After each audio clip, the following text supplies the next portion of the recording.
Hello students, स्वागत है आप सभी का वोल्केनो आईएएस के इस प्लेटफॉर्म पे। स्टूडेंट्स, अगर हम बात करें आपके लिए इस लेक्चर की, तो ये लेक्चर हमारा मेडिवल हिस्ट्री का लेक्चर है, जिसके अंदर हम देखने की कोशिश करेंगे कि जो तुर्किश कन्क्वेस्ट हुआ इंडिया में उस समय इंडिया के अंदर किस तरीके की पोजीशन थी, कैसी कौन सी डायनेस्टी यहाँ पे रूल किया करती थी, उस डायनेस्टी के किस तरीके के अलायंस थे और कौन सी यहाँ पे जो मेजर बैटल है वो लड़ी गई, तो उनके बारे में हम यहाँ पे डिस्कस करेंगे इस लेक्चर के अंदर में।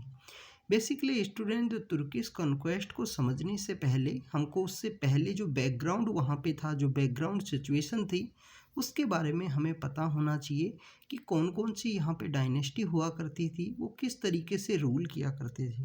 क्योंकि स्टूडेंट्स, हमें पता है कि तुर्किश कॉन्क्वेस्ट में हमको देखने के लिए मिलता है ये कि जो सबसे पहले इंडिया के अंदर जो इन्वेजन स्टार्ट होता है वो 700 के आसपास इंडिया में 712 के अंदर पहला इन्वेजन हमको देखने के लिए मिलता है।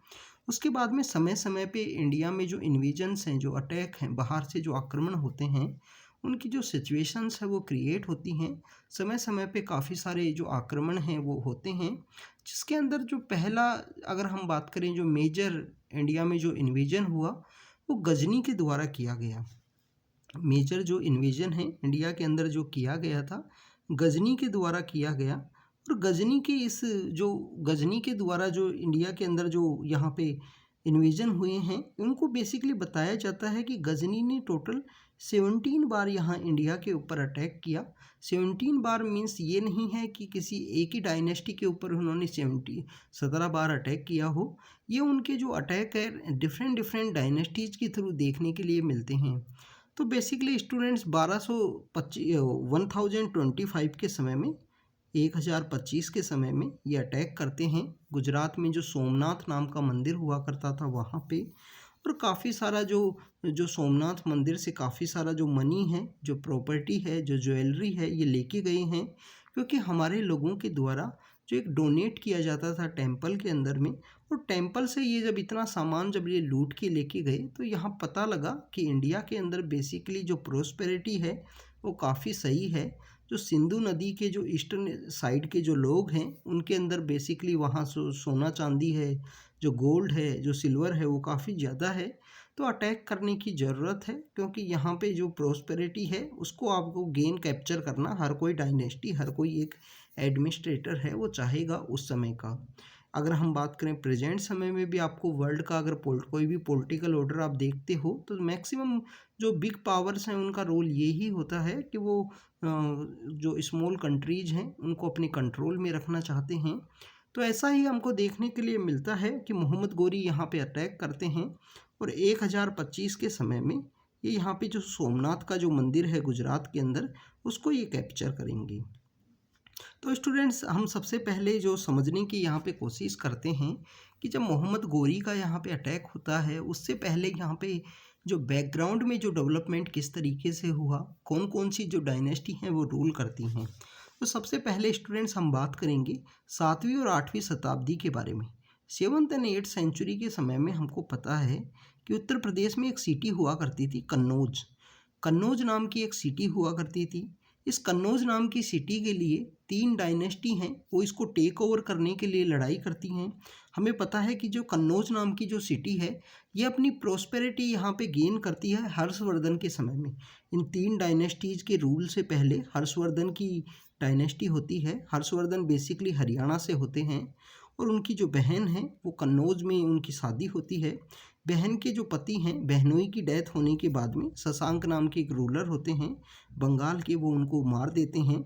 उसके बाद में हर्षवर्धन अपना जो एम्पायर है वो यहाँ पे इस्टेब्लिश करते हैं, और थानेसर और कन्नौज को एक मर्ज कर दिया जाता है। तो ये कन्नौज नाम की जो सिटी है वो यहाँ हुआ करती थी, पावरफुल सिटी हुआ करती थी कन्नौज नाम की सिटी। तो आपको पता होना चाहिए, प्रेजेंटली भी है कन्नौज उत्तर प्रदेश के अंदर में, और काफ़ी ज़्यादा पॉपुलर है परफ्यूम इंडस्ट्री के लिए। जो परफ्यूम इंडस्ट्री है उसके लिए काफ़ी ज़्यादा फेमस है कन्नौज प्रेजेंटली। तो स्टूडेंट्स, इसी कन्नौज के ऊपर 3 डायनेस्टी हुआ करती थी। एक डायनेस्टी हुआ करती थी पाल डायनेस्टी। गुर्जर प्रतिहार डायनेस्टी वेस्टर्न राजस्थान और गुजरात से हुआ करती थी, और सदर्न इंडिया में एक डायनेस्टी हुआ करती थी जिसे हम बोलते हैं राष्ट्रकूट डायनेस्टी। तो स्टूडेंट्स ये तीनों डायनेस्टी हैं अपने धीरे कन्नौज को पावर में लाने के लिए, कन्नौज को यहाँ पे कैप्चर करने के लिए ये कंटिन्यू यहाँ पे लड़ाई करेंगे। अब हमको देखने के लिए मिलेगा कि जैसे जैसे इन तीन डायनेस्टीज डिक्लाइन के फेज में आती हैं, यहाँ पे जो डिफरेंट डिफरेंट राजपूत डायनेस्टी हैं वो इनका इमरजेंस होता है। उनका इमरजेंस हमको देखने के लिए मिलता है। जैसे गुजरात के अंदर जो सोलंकी हैं वो यहाँ पे पावर में आएंगे। गुजरात के अंदर जो सोलंकी हैं वो पावर में आएंगे। राजस्थान का जो अजमेर नाम की जगह है यहाँ से पावर के अंदर आएंगे चौहान, और इसी से पृथ्वीराज चौहान निकलते हैं बाद में। चौहान पावर में आएंगे। सोलंकी हैं। परमार हमको यहाँ देखने के लिए मिलते हैं। मध्य प्रदेश का जो ये मालवा का जो रीजन है यहाँ से हमको परमार देखने के लिए मिलते हैं। इसके अलावा स्टूडेंट्स हमको चंदेला है, वो ही मध्य प्रदेश के ही इस एरिया से हमको जो चंदेला रूलर्स हैं जो देखने के लिए मिलते हैं, जिन्होंने केंद्रीय महादेव नाम का जो टेम्पल है जिसे कंस्ट्रक्ट किया है। इसी की तरह जो दिल्ली का जो इलाका है, दिल्ली से जो हमको देखने के लिए मिलते हैं तोमर। तो इस तरीके से डिफरेंट डिफरेंट डायनेस्टी हैं वो यहाँ पे रूल किया करती थी स्टूडेंट्स। और यही जो डायनेस्टीज हैं आपस में लड़ती हुई भी दिखाई देंगी हमको। काफ़ी समय में कोई डायनेस्टी यहाँ पे पावर में आएगी, दूसरी डायनेस्टी के अगेंस्ट में वो लड़ाई करेगी। क्योंकि आप देखिए कि जो पृथ्वीराज चौहान हैं जो अजमेर से रूल किया करते थे, जो चौहान डायनेस्टी है, यही हमको देखने के लिए मिलेंगे कि चौहान डायनेस्टी के द्वारा जो महोबा का एरिया है, जो बुंदेलखंड के जो चंदेला हैं उनके ऊपर अटैक किया गया था। इसके अलावा जो पृथ्वीराज चौहान हैं इनके द्वारा जो तोमर हैं दिल्ली के अंदर जो रूल किया करते थे उनके ऊपर भी अटैक किया गया था। तो ये हमको जो डिफरेंट डिफरेंट जो अटैक्स हैं, जो आपस में इनका जो कन्फ्लिक्ट है वो हमको देखने के लिए मिलता है स्टूडेंट्स। तो हम यहाँ पे अब देखते हैं कि जो तुर्किश कन्क्वेस्ट है उसकी जो भूमिका है, हमने जो डिफरेंट डिफरेंट यहाँ पे डायनेस्टीज हैं उनके बारे में देखा।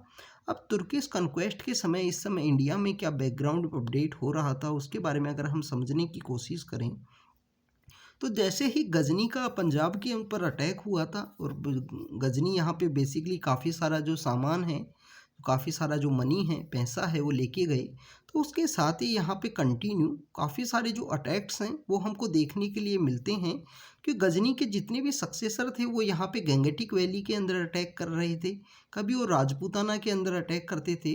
बट हमें देखने के लिए मिलता था स्टूडेंट्स कि राजपूताना के जो राजपूत स्टेट्स थे उनके द्वारा कंटिन्यू काफ़ी बार रेजिस्ट किया गया है। गजनी के जितने भी यहाँ पे जो सक्सेसर हैं, जो यहाँ पे बाद की जो पीढ़ियों के जो लोग कंटिन्यू यहाँ पे अटैक करने के लिए आए, तो राजपूताना स्टेट्स के द्वारा कंटिन्यू कॉन्फ्लिक्ट में रेजिस्ट किया गया है। इवन कभी कभी तो जीत भी उन्होंने हासिल की है गजनी के जितने भी सक्सेसर थे। तो गजनी एम्पायर यहाँ पे धीरे धीरे डिक्लाइन होता है, कोई पावरफुल स्टेट के रूप में नहीं रहता है। इसके साथ ही स्टूडेंट्स हमको देखने के लिए मिलता है कि जैसे ही गजनी के एम्पायर के उस समय में अटैक हुआ करते थे, उसके साथ ही साथ उस समय में जो ट्रेड है वो भी हमारा यहाँ पे इस्टेब्लिश हुआ था। जो इंडियन स्टेट्स हुआ करते थे उनका जो ट्रेड है, जो व्यापार है, वो सेंट्रल एशियन कंट्रीज़ के साथ में स्टार्ट हो गया था। ये बेसिकली शो करता है कि जो मुस्लिम ट्रेडर्स हैं वो आया करते थे हमारे जो छोटे छोटे टाउन्स हैं, नॉर्दर्न इंडिया के जो छोटे छोटे टाउन्स थे, हर एक टाउन के अंदर उनका ट्रेड हुआ करता था। और ये बेसिकली यहाँ पे एक अच्छी बात भी थी कि स्टेट की स्टेबिलिटी के लिए, इकोनॉमिक फाइनेंशियली स्टेबिलिटी के लिए ये काफ़ी अच्छी एक बात थी कि ट्रेड है वो कंटिन्यू यहाँ पे स्टार्ट हुआ। अब आप देखिए कि मर्चेंट्स वहाँ पे आ रहे हैं, तो जो साधु संत लोग होते हैं, जो सेंट्स होते हैं, वो भी इनके साथ साथ यहाँ पे आएंगे।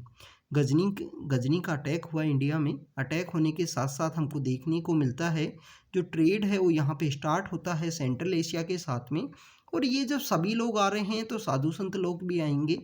इसके साथ ही हमको देखने को लिए मिलेगा स्टूडेंट जो सूफीज़म का जो कल्चर है वो इंडिया के अंदर यहाँ पे स्टार्ट होता है। लोग यहाँ पे इंटरेक्ट करना स्टार्ट करते हैं।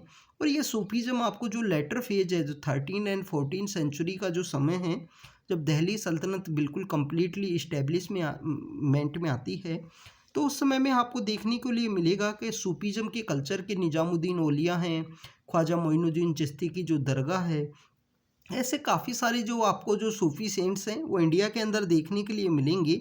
तो ये सूफीज़म भी स्टार्ट होता है सेंट्रल एशिया के साथ में इंटरेक्शन होने के साथ ही।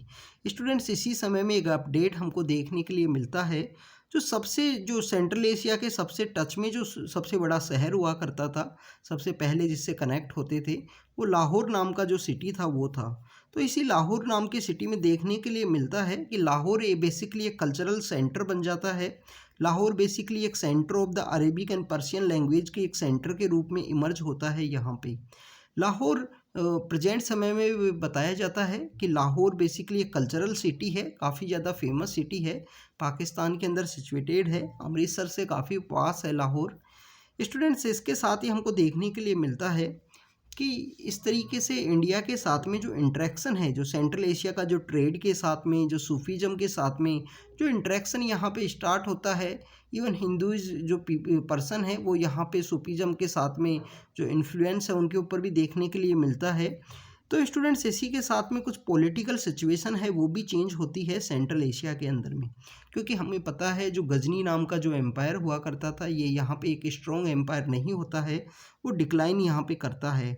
तो यहाँ पे जो वैक्यूम क्लियर होता है, जो वैक्यूम यहाँ पे बेसिकली बनता है, वैक्यूम होने की वजह से छोटी छोटी जो ट्राइब हैं वो वहाँ पे रूल करती हैं। उसके साथ ही यहाँ पे दो नए जो एम्पायर है वो इमर्ज होंगे सेंट्रल एशिया के अंदर में। तो उसी दो एम्पायर्स के अंदर एक जो एम्पायर है जिसको बोलते हैं ख्वारिज्मी एम्पायर है, जो ईरान के अंदर में बेसिकली बेस होता है। और गोरीज का जो एम्पायर है, गोरीज का जो एम्पायर बेसिकली जो नॉर्थ वेस्ट का जो अफ़गानिस्तान है वहाँ से ये लोग रूल किया करते हैं, गोरी लोग। गोरी बेसिकली इन लोगों के दो पावर सेंटर हुआ करते थे। जो मोहम्मद गोरी हैं उनके जो बड़े भाई हैं वो बेसिकली गौर से रूल किया करते थे। इवन मोहम्मद गोरी जो हैं बेसिकली गजनी के ऊपर यहाँ पे अटैक किया, मोहम्मद गजनी जो गजनी नाम की जो जगह है वहाँ पे ये थ्रोन के ऊपर आते हैं। तो गौर से रूल किया करते थे। मोहम्मद गोरी के जो बड़े भाई हैं, जो बड़े इनके भाई हैं, वो रूल किया करते थे। तो इस तरीके से दो डायनेस्टी हैं उनका यहाँ पे इमर्ज होती हैं। दो डायनेस्टी इमर्ज होने के बिहाइंड में रीज़न ऐसा भी बताया जाता है कि यही दो डायनेस्टीज़ हैं जो वहाँ पे हाईएस्ट पावरफुल ट्राइब हुआ करती थी, पावरफुल इनकी कम्युनिटी हुआ करती थी।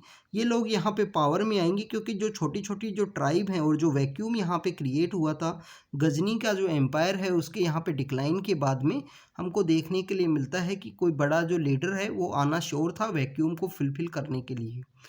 तो यहाँ पे मोहम्मद गोरी यहाँ पे पावर में आएंगे और ख्वारिज़मी जो एम्पायर है वो यहाँ पे ईरान से पावर के अंदर होता है।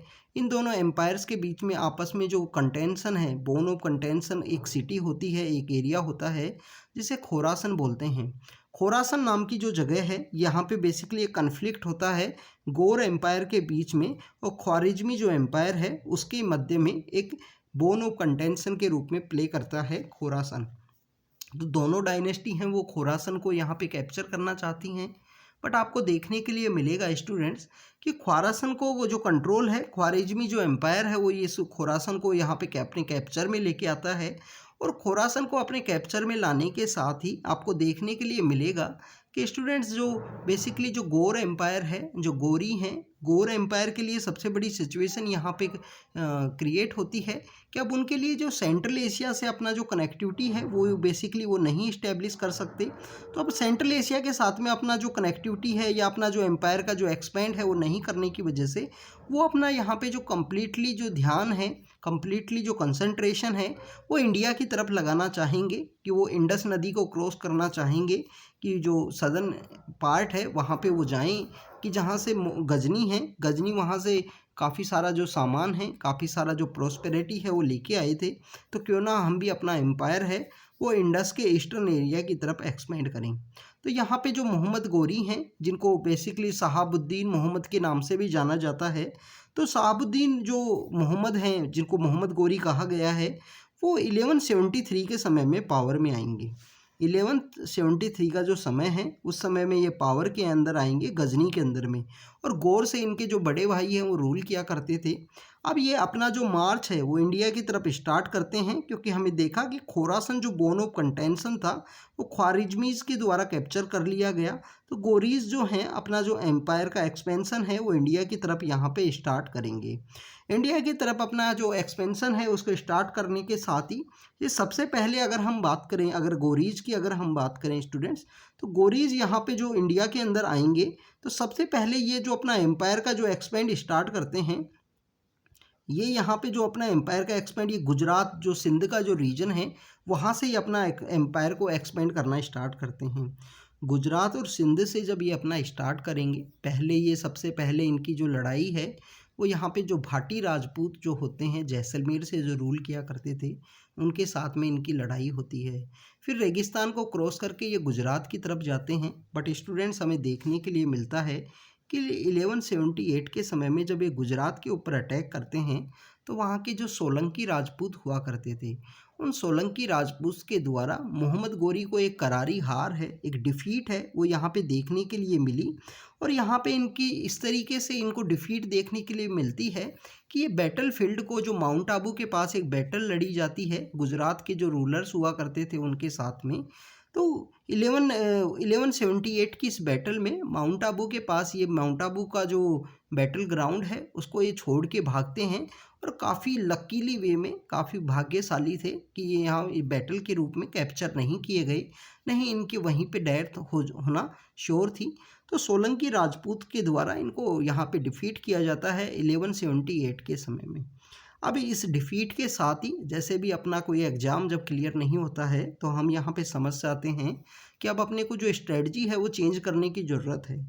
तो 1178 की इस डिफीट के साथ ही मोहम्मद गोरी, जो शहाबुद्दीन मोहम्मद हैं, जिनका नाम है शहाबुद्दीन मोहम्मद और पॉपुलरली उनको मोहम्मद गोरी के नाम से जाना जाता है, मोहम्मद गोरी अपनी जो स्ट्रेटजी है वो चेंज करते हैं। स्ट्रेटजी यहाँ पे चेंज इस तरीके से करते हैं कि जो गुजरात के अंदर ये बेसिकली जान गए थे, पहले जो राजस्थान का जो डेजर्ट है उसको क्रॉस करो, उसके बाद में आप गुजरात यहाँ पे पहुँचते हो, सिंध के एरिया से जब आप यहाँ पे क्रॉस करते हो और उसके बाद में आपको इस तरीके से जो डिफीट है वो देखने के लिए मिले, तो क्यों ना अपनी ये जो स्ट्रेटजी है उसको चेंज करने की ज़रूरत है।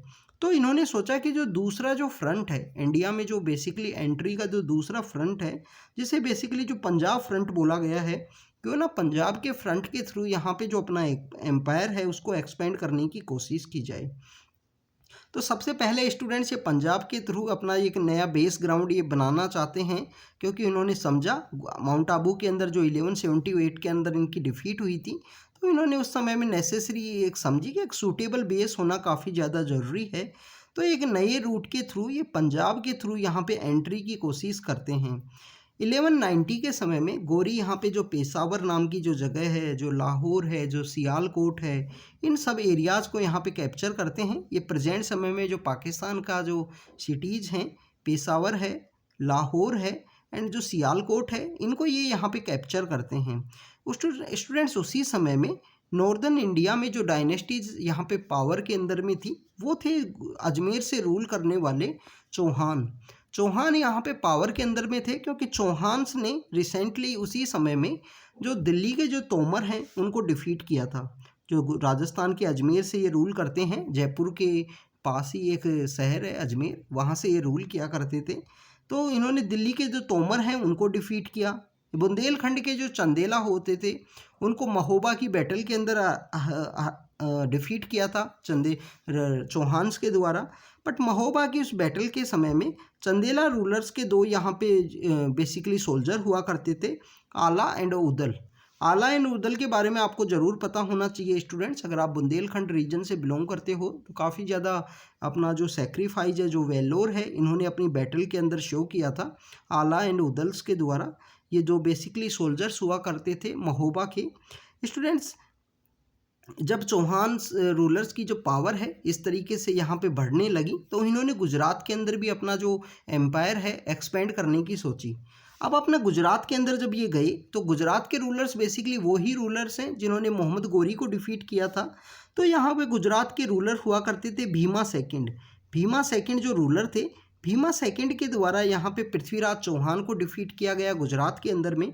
तो पृथ्वीराज चौहान के पास भी यहाँ पे कोई एरिया नहीं बचा था अब अपना एम्पायर को एक्सपेंड करने का।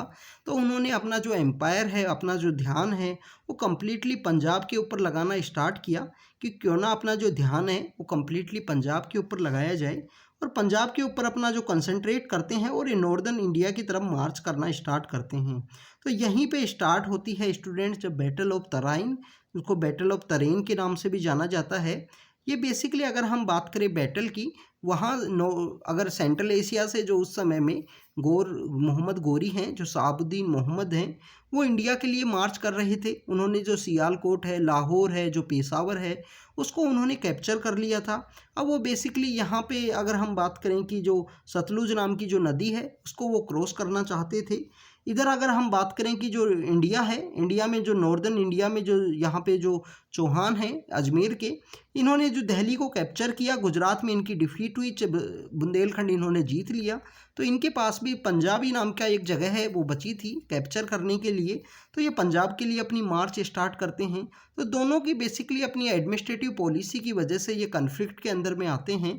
और यहाँ पे गौरी का देखने के लिए मिलता है कि इनका जो कन्फ्लिक्ट बेसिकली यहाँ पे स्टार्ट होता है, वो स्टार्ट होता है टाबर हिंडा, बेसिकली जो भटिंडा है प्रेजेंट समय में जो पंजाब के अंदर जो भटिंडा है उसको टाबर हिंडा के नाम से जाना जाता है मेडिवल हिस्ट्री के समय में। आपको देखिए, आपको पता होना चाहिए इनके बारे में, क्योंकि यूपीएससी इन 2020 के अंदर भी इस तरीके का क्वेश्चन पूछा है। जो द्वार समुद्रम है उससे रिलेटेड क्वेश्चन था कि उसको एंशिएंट नेम से किस नाम से जाना जाता था। तो इस तरीके के क्वेश्चंस यूपीएससी पूछ सकती है। आपको इस तरीके के क्वेश्चंस के लिए प्रिपरेशन होनी चाहिए आपकी। तो बेसिकली स्टूडेंट्स यहाँ पे इस जो भटिंडा है, भटिंडा की बैटल के लिए जो लड़ाई है वो स्टार्ट होती है। और उसी बैटल के अंदर हमको देखने के लिए मिलता है कि जो बैटल ऑफ तरेन है वो यहाँ पे इनिशिएट उसका होगा। भटिंडा को कैप्चर करने के लिए दोनों डायनेस्टी हैं वो यहाँ पे लड़ती हैं। तो स्टूडेंट्स यहाँ पे जो पहली बैटल जो लड़ी जाती है 1191 के समय में, फर्स्ट बैटल है वो यहाँ पे लड़ी जाएगी। जो दोनों यहाँ पे जो चौहान हैं और गौर एम्पायर के जो रूलर्स हैं मोहम्मद गौरी के लीडरशिप में। बट फर्स्ट बैटल के अंदर हमको देखने के लिए मिलेगा पृथ्वीराज चौहान यहाँ पे जो फर्स्ट बैटल है वो आराम से जीत जाएंगे। पृथ्वीराज चौहान के पास बेसिकली जो हाथी हैं, जो एलिफेंट है वो हुआ करते थे। गौरी के द्वारा यहाँ पे अपने जो हॉर्सेज हैं उनके द्वारा अटैक किया जाएगा। जो सेंट्रल एशिया के जो हॉर्सेज हैं उनके द्वारा अटैक किया जाएगा गौरी के द्वारा पृथ्वीराज चौहान के हाथियों के ऊपर। बट यहाँ पे पृथ्वीराज चौहान के पास जो फोर्स की जो संख्या है वो काफ़ी ज़्यादा थी। काफ़ी ज़्यादा होने की वजह से हमको देखने के लिए मिलता है कि पृथ्वीराज चौहान इजीली वे में यहाँ पे जो मोहम्मद गौरी हैं उसको यहाँ पे डिफ़ीट करेंगे। पर डिफ़ीट के साथ ही हमको देखने के लिए मिलेगा पृथ्वीराज चौहान यहाँ पे माइग्रेट कर जाएंगे अजमेर के लिए और कंटिन्यू वो अपनी मौज मस्ती के अंदर रहेंगे। वो अपना कंप्लीटली एन्जॉयमेंट में रहेंगे कि हमने गौरी को हरा दिया है। और गौरी यहाँ पे अपना जो ग्रुप है, अपने जो सोल्जर्स हैं उनको रीग्रुप करते रहेंगे, रीयूनाइट करते रहेंगे धीरे धीरे। तो धीरे धीरे अपने सोल्जर्स को रीयूनाइट करते रहेंगे। रीयूनाइट करने के साथ ही हमको देखने के लिए मिलेगा स्टूडेंट्स कि बेसिकली भटिंडा का नाम की जो जगह है उसको दोबारा से यहाँ पे कैप्चर करने की कोशिश करेंगे गौरी। और यहाँ पे जो पृथ्वीराज चौहान है उसको एक प्रपोजल सेंड किया जाएगा, क्या तो आप मोहम्मद गौरी का जो मोहम्मद गौरी को अपने एक रूलर के रूप में आप एक्सेप्ट कर लीजिए। नहीं, अगर आप एक्सेप्ट नहीं करते हो तो आप बैटल करने के लिए तैयार रहिए। 1192 के अंदर दोबारा से बैटल लड़ी जाती है। तो बैटल ऑफ तरेन है वो दूसरी बार लड़ी गई। फर्स्ट बैटल के अंदर पृथ्वीराज चौहान की जीत होती है। 1192 की ये बैटल बेसिकली इंडियन हिस्ट्री के लिए एक टर्निंग पॉइंट यहाँ पे साबित होती है। स्टूडेंट्स, ये जो बैटल जो लड़ी गई इसके अंदर में जो गौरी की जो सेना थी, गौरी की जो आर्मी थी वो काफ़ी कम थी in compare to the Prithviraj Chauhan. Prithviraj Chauhan के कंपैरिजन में काफ़ी कम सेना होते हुए भी बट उन्होंने इस बैटल के अंदर जिस तरीके से अपनी ऑर्गेनाइजेशन स्किल को शो किया, उन्होंने उनकी जो कैवलरी है उसने अपनी जो बेसिकली जो वॉर लड़ने का जो तरीका है, जो वॉरफेयर जो टेक्निक्स है उनको यहाँ पे शो किया। वो एक यहाँ पे एक रिमार्केबल एग्जाम्पल था। इतनी कम सेना होने के साथ भी उनकी जो कैवलरी ने काफ़ी इम्पोर्टेंट वे में, काफ़ी हाईली स्किल वे में वॉरफेयर की जो प्रिपरेशन है वो यहाँ पे की। और इसके साथ ही पृथ्वीराज चौहान की यहाँ पे डिफ़ीट होती है। स्टूडेंट्स, इस डिफ़ीट से पहले भी हमको देखने के लिए मिलता है कि पृथ्वीराज चौहान यहाँ पे जितने भी जो रूलर्स हुआ करते थे नॉर्दर्न इंडिया के, उनको एक अलायंस क्रिएट करने के लिए वो यहाँ पे प्रपोजल सेंड करते हैं। पर जो जयचंद होते हैं, जो कन्नौज के उस समय में रूलर हुआ करते थे, वो यहाँ पे इस अलायंस से जो दूर रहते हैं।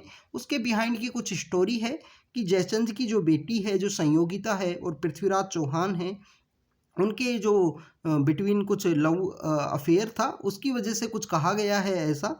ये डिफरेंट डिफरेंट हिस्टोरियंस ने डिफरेंट तरीके से इस स्टोरी को बताया गया है। तो जयचंद इस अलायंस से काफ़ी ज़्यादा दूर होते हैं और जयचंद उस समय में काफ़ी ज़्यादा पावरफुल रूलर हुआ करते थे।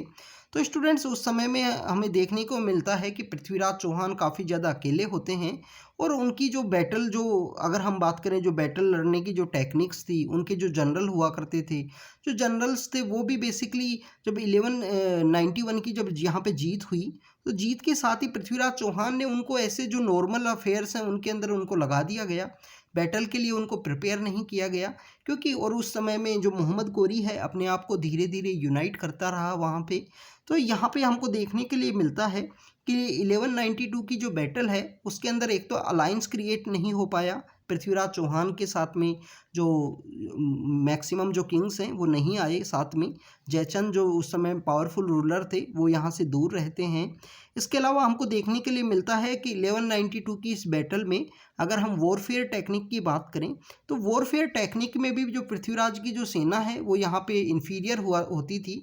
बेसिकली नंबर्स के अंदर में ज़्यादा थी, बट आपको देखने के लिए मिलेगा कि यहाँ पे नंबर्स के अंदर स्ट्रेंथ पृथ्वीराज की काफ़ी अच्छी थी। बट मोहम्मद गोरी यहाँ पे मोहम्मद गोरी की जो सेना है बेटर वे में ऑर्गेनाइज थी।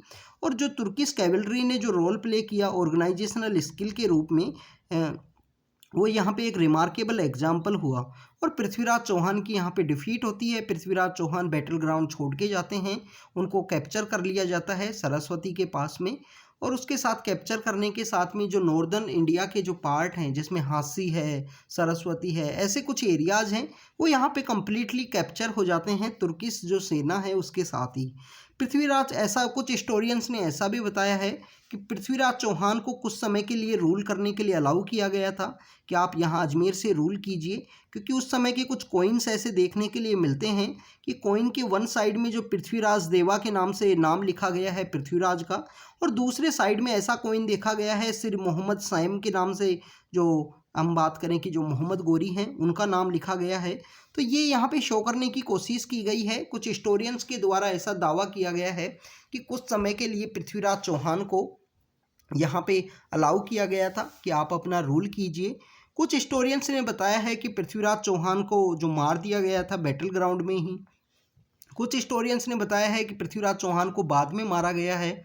डिफरेंट डिफरेंट हर के अलग अलग तरीके से अलग अलग ने तरीके से एक्सप्लेन किया गया है। स्टूडेंट, पृथ्वीराज रासो एक बुक है वो भी चंद्र बरदाई के द्वारा लिखी गई है। इसके अलावा बताया गया है कि जब दिल्ली यहाँ पे जो एक बेस बनता है, तुर्किश जो सेना है, तुर्किश जो पावर है, उनका ये दिल्ली एक बेस बनता है। और जो आगे आने वाले जो अटैक हैं, जो गंगेटिक वैली के अंदर जो अटैक करेंगे, जो हमारे नॉर्दर्न इंडिया के जो प्लेन्स हैं उनके अंदर में जो तुर्किश के जो अटैक हैं वो हमको देखने के लिए मिलेंगे। क्योंकि उन्होंने अपना एक बेस है वो यहाँ पे सिक्योर कर लिया है, सेंट्रल बेस है दिल्ली, उसको उन्होंने कैप्चर कर लिया है। और यहाँ पे देखने के लिए मिलता है दिल्ली और जो ईस्टर्न राजस्थान है वो तुर्किश रूल के अंडर में आ जाता है और कम्प्लीटली यहाँ पे जो तुर्क हैं, तुर्क लोगों का रूल होता है। इसके साथ ही स्टूडेंट्स यहाँ से स्टार्ट होती है इंडिया की जो मेडिवल हिस्ट्री है, जिसमें दिल्ली सल्तनत का जो एरिया है उसको वो यहाँ से स्टार्ट होती है।